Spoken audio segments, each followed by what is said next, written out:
ভিডিওটা পুরো দেখে যাবেন, আপনার কলিজা কেঁপে উঠবে।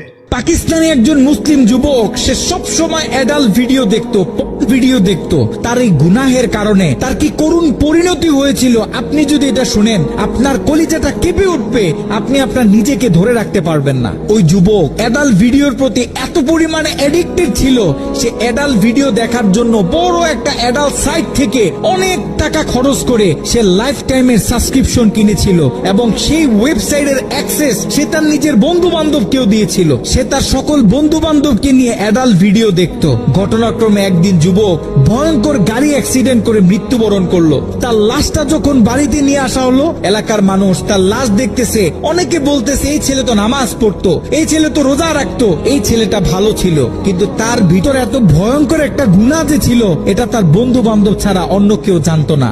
সকলে মিলে তাকে দাফন করে যখন বাড়িতে চলে আসলো, ওই ছেলের মা গভীর রাত্রে মোনাজাতে আল্লাহর কাছে দোয়া করতেছিল, আল্লাহ, আমার ছেলে যদি কোনো ভুল করে থাকে তুমি আমার ছেলেকে ক্ষমা করে দাও, আমার ছেলের কোনো গুনাহের কারণে তুমি তাকে জাহান্নামে দিও না, তার কবরটাকে জান্নাতের টুকরা বানায় দাও। দোয়া করতে করতে মা এক পর্যায়ে ঘুমিয়ে পড়লো।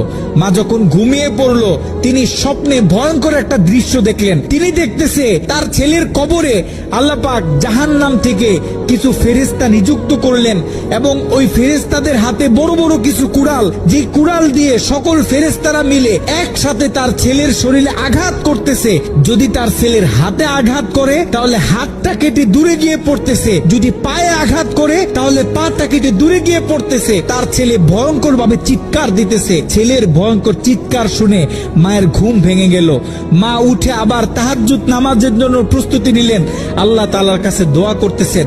দ্বিতীয় দিন গভীর রাতে যখন মা ঘুমিয়ে পড়লেন, তিনি দ্বিতীয় দিন আরো ভয়ঙ্কর চিত্র দেখলেন, যেখানে প্রথম দিন 8 থেকে 10 জন ফেরেশতা দিয়ে আল্লাহ পাক তার ছেলের উপর আযাব দিতেছিলেন, সেখানে দ্বিতীয় দিন 30 থেকে 40 জন জাহান্নামী ফেরেশতারা তার ছেলের উপর আযাব দিতেছিল। তার মা আরো ভয় পেয়ে গেল। তৃতীয় দিন গভীর রাতে ওই ছেলের মা যখন আবার ঘুমিয়ে পড়লো, তৃতীয় দিন তিনি খেয়াল করলেন 50 থেকে 60 জন জাহান্নামী ফেরেশতারা তার ছেলের উপর আযাব দিতেছে, তার ছেলের উপর আক্রমণ করতেছে। তার ছেলে ভয়ঙ্কর ভাবে চিৎকার দিতেছে। দিন যত বাড়তেছে আল্লাহ পাক জাহান্নাম থেকে তত বেশি ফেরেশতা তার ছেলের উপর নিযুক্ত করতেছে। মা ভয় পেয়ে গেলেন, মা ভেঙে পড়লেন। ওই ছেলের মা ছেলের বন্ধুদেরকে একদিন ডাক দিলেন, ডাক দিয়ে বলতেছে, দেখো, আমি আমার ছেলের উপর দিয়ে এই ভয়ঙ্কর স্বপ্ন দেখতেছি, তোমরা যাও কোন আলেমের কাছে জিজ্ঞাসা করো যে কেন আমার ছেলের সাথে এমন হচ্ছে। ওই ছেলের বন্ধুরা মিলে পাশের বড় একটা মাদ্রাসায় চলে গেল। ওই মাদ্রাসায় ছিল একজন শাইখুল হাদিস। তার কাছে গিয়ে যখন